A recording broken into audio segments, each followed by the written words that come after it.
लम्हे तारीख में खुशामदीद। मैं हूँ सेथ यूडेंस्की।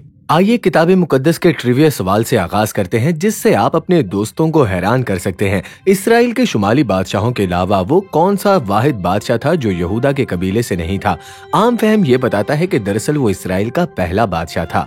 याद रहे कि हजरत दाऊद अगरचे इसराइल के सबसे बड़े बादशाह थे, लेकिन वो पहले बादशाह ना थे। उनसे पहले एक शख्स आया जो कबीला बिन्यामिन से था। वो एक ऐसा शख्स था जिसने इब्तिदा में सही रास्ते पर कदम रखा, लेकिन जल्द ही फरमाबरदारी छोड़ दी और खुदा की नाराजगी में आ गया। वो इसराइल का पहला बादशाह था और उसका नाम था साउल।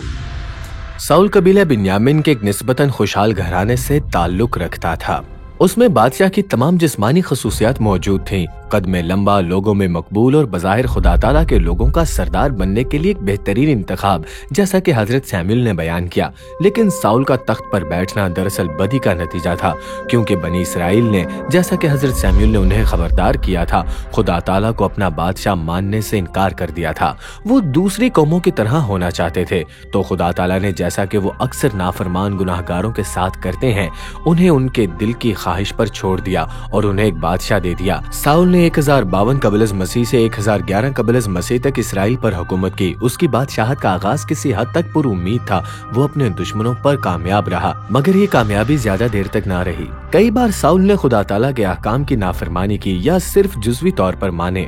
इसी वजह से खुदा ताला ने उसकी बादशाही को रद्द कर दिया, बल्कि उसके दौरे हुकूमत के दरमियान ही साउल को एक निहायत सख्त नबूवत दी गई।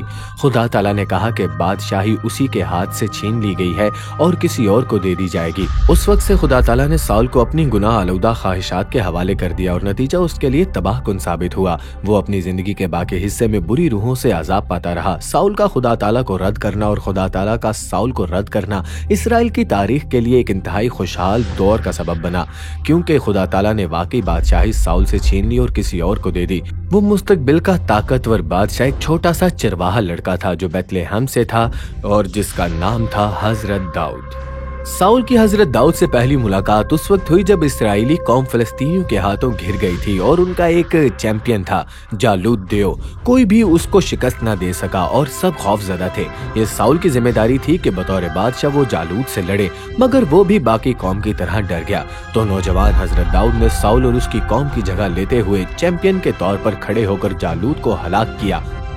बादशाह बनने से पहले ही हजरत दाऊद इसराइल के हीरो और निजात दहिंदा बन गए थे। हजरत दाऊद जो बाद में साउल की बेटी से शादी करेंगे, लोगों में मकबूलियत हासिल करते गए। साउल शदीद हसद और गुस्से में भड़क उठा। जिंदगी के बाद के सालों में साउल ने हजरत दाऊद के साथ एक तरह का मोहब्बत और नफरत भरा ताल्लुक कायम किया। हजरत दाऊद के लिहाज से उसके लिए बेटे जैसा था, मगर साथ ही तख्त के लिए उसका सबसे बड़ा खतरा भी था। साउल ने कई बार गुस्से के दौर में हजरत दाऊद को कत्ल करने की कोशिश की, लेकिन जब हजरत दाऊद ने उसे माफ किया और बार बार उसकी जान बख्शी, तो साउल ने हजरत दाऊद से दरखास्त की कि वो उसकी नस्ल पर रहम करे। उसने इकरार किया कि हजरत दाऊद उससे बेहतर है और यकीनन एक दिन इसराइल का बादशाह बनेंगे। इसराइल पर 40 बरस हुकूमत के बाद हजरत दाऊद उसके जानशीन बने और इसराइल का सुनहरी दौर शुरू हुआ। लम्हा तारीख में हमसे जुड़ने के लिए आपका बहुत शुक्रिया। अगर वीडियो पसंद आई है तो लाइक और सब्सक्राइब करें, और अगर आप चाहते हैं कि हम आपके पसंदीदा तारीखी वाकयात को कवर करें तो हमें कमेंट सेक्शन में बता सकते हैं। आपसे दोबारा मिलेंगे।